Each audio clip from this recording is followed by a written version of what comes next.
Lo-fi. What is it? Lo-fi is a subgenre of electronic music with a slower tempo that combines hip-hop drums and chill-out music. Some key elements of lo-fi are its jazz-influenced progressions and boom-bap beat structure. Lo-fi usually samples environmental noise like rain, fire, and birds chirping to add texture and ambience. Samples used for lo-fi are soul and vintage jazz records. Rise of lo-fi. Lo-fi became popular in the 2010s on YouTube, where it's paired with anime visuals. DJ Najibu is considered a pioneer of lo-fi hip-hop due to the anime show Samurai Champloo, which incorporated his lo-fi soundtracks. As a side note, good one-season series, and I would say it's a must-watch.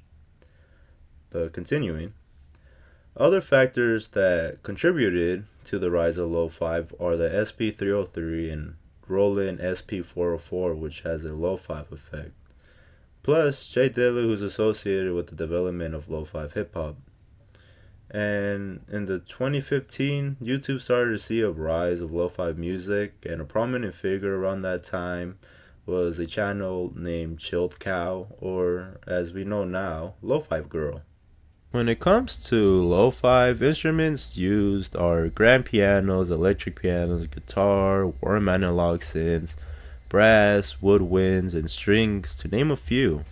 When it comes to effects, lo-fi uses tape saturation for warmth and slight distortion by simulating an old tape machine, while in Flutter to emulate an old record player not spinning perfectly, filtering low and high frequencies, distortion to add a bit of character and grit to the sounds, and modulations like tremolo, chorus, and vibrato in order to create dimensions and movement to a track. When it comes to lo-fi drum patterns, you could get complicated with them. You could keep them simple, or you could go for a boom bap aesthetic. It all depends on what you're feeling and the mood in the moment. But to get an idea, here's one pattern.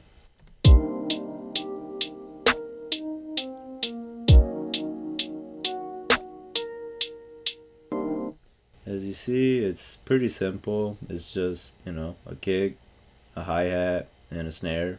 Just a lot of space. For pattern number 2, we have 2 kicks. We have a closed hi-hat, an open hi-hat, a shaker, and a snare.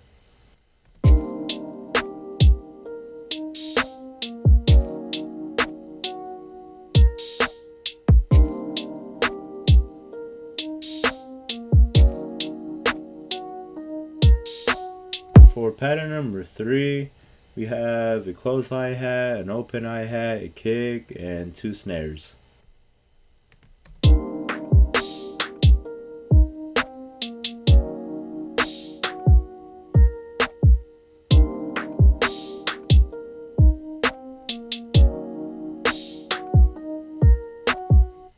For pattern number 4, it's pretty simple. It's just a kick, a closed hi-hat, a shaker, and a snare.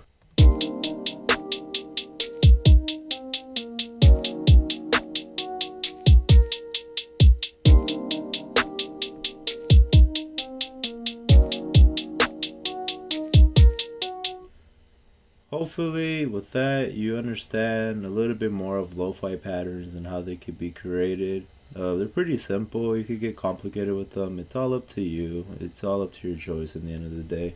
When it comes to chord progression, lo-fi uses a lot of 7th, 9th, 11th, and 13th chords. To get an idea, here are 4 chord progressions.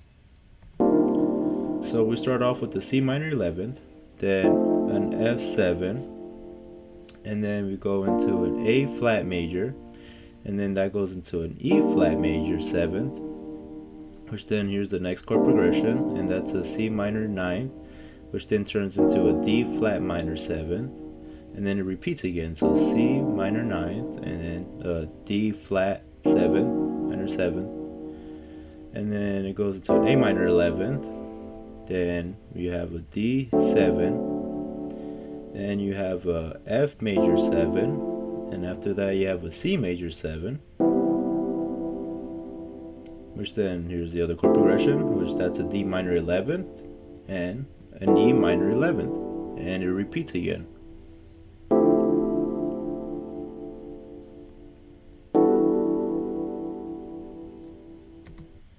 And for the most part, when it comes to chord progressions, that's how lo-fi usually goes. It just uses a lot of 7th, 9th, 11th, and 13th chords.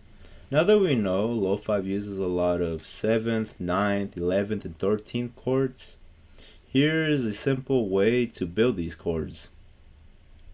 So for this example, we're going to use the root of C, and we're going to build on from there. So we'll have C as the root, and then to build a major chord, you'll go 1, 2, 3, 4, and you'll place a note there, and then 1, 2, 3, and you'll place another note there. And now that would be a major chord. And to continue off of that, we'll make a 7th chord. And in order to make a 7th chord, you'll start off with the major chord, and then you'll move up 4 notes up. So 1, 2, 3, 4, and you'll place it down right here at B. And now we're gonna go into 9th chords. And the way you build a 9th chord is you go off of a major chord and a 7th chord, and you'll go up 3. 1, 2, 3, and you'll place it right there. And you'll start to see a pattern, and you could use it to kind of get an idea of how to build these chords, but you'll see right now how it's not gonna be, as important, but it gives you an idea of how to build these chords. So from here, we'll go and start building an 11th chord. And when you build an 11th chord, you'll basically do the same thing. You'll get your major, you'll get your 7th, and then you'll get your 9th chord, and you'll just move up 3. 1, 2, 3. And now you start to see a difference here. Instead of going up 4, we went up 3, which is why I say that, it doesn't really matter too much on the pattern. It's just knowing how to get an idea of how to build these chords quickly. And from here, you'll basically do the same thing. This is a 13th chord, and the way you build the 13th chord is you get your major, your 7th, your 9th, and you get rid of your 11th chord, and that's where it changes. So where your 11th chord would be, you'll go up 1, 2, 3, 4, and as you see the pattern again, it doesn't really matter. It only matters for like the other chords, but once you get to this point, it kind of changes a bit. So you'll go up 4, and you'll place it down here at 8. And this is how you would build it for major chords. This would be like in the major scale, but if you were to do it on a minor scale, it would be a bit different, but basically the same thing. So with minor chords, the way you build a minor chord is you basically get your root note, which in this case will be C, and you'll go up 3. So 1, 2, 3. And then you'll go up 4. 1, 2, 3, 4. And then to build your 7th chord, you basically build your minor scale. You build your minor chord, and then you go up 3. So 1, 2, 3, and that would be your 7th. And then to get your 9th, it's the same thing. And you'll get your minor chord, and then from there you'll add your 7th, and then you'll go up 1, 2, 3, 4, and then from there you continue to build your 11th. You do the same thing. You get your minor chord, and then you get your 7th chord, and then your 9th chord, and you go up 1, 2, 3, which you start to see a pattern, but again, it doesn't really matter too much, but it's just to get an idea of how to build these chords. As you see, the F basically stays the same. It doesn't really move. And then from here, you'll basically go to your next chord, and you'll build basically your minor chord, your 7th, your 9th, and then you'll get rid of your 11th as the previous example, and then you'll just add your 13th note, and in this case you'll just go up 1, 2, 3, 4. And this is kind of an idea of how to build these chords.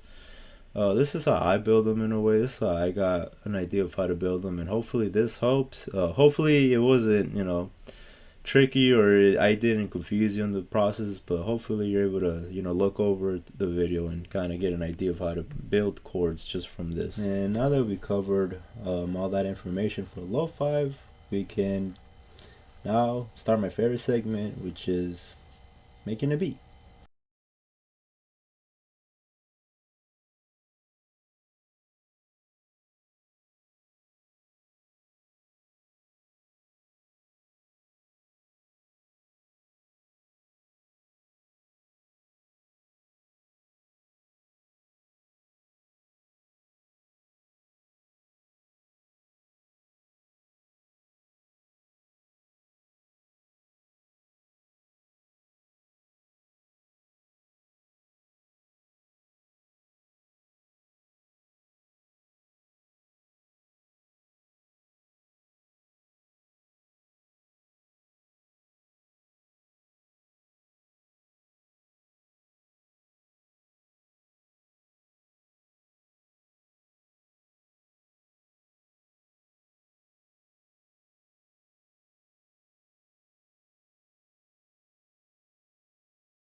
though.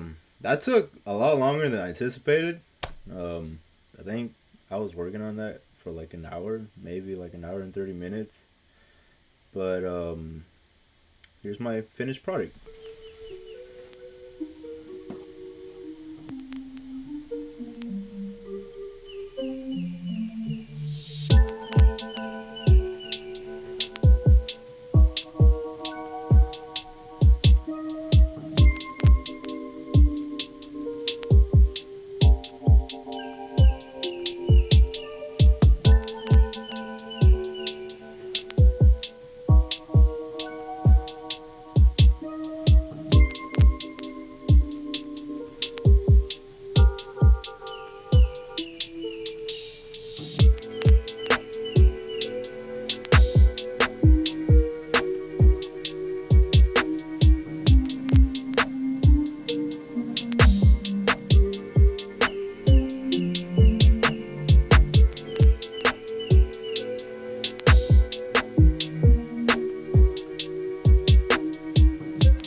Now you might be wondering why it took me so long. And for the most part, it was just me doing animations, making sure that everything sounded right, and then just adding effects. I wanted to make sure that the sounds sounded like how they should, and just balancing the sounds and just balancing a bunch of hi hats and a bunch of different patterns and stuff. But that was fun. I enjoyed that a lot. And let me know if I made low five or if I made something completely different from low five. But if you stuck this long, thank you. And if you can, like, subscribe. I'll appreciate that a lot. And let me know what you thought about the video. Let me know what I could have fixed on. Let me know, what I could have done differently. I wouldn't mind the feedback. And yeah, I guess that's it. Thank you for watching. If you watched throughout the whole video. And I hope you have a wonderful day or night, depending on when you see this. Until next time.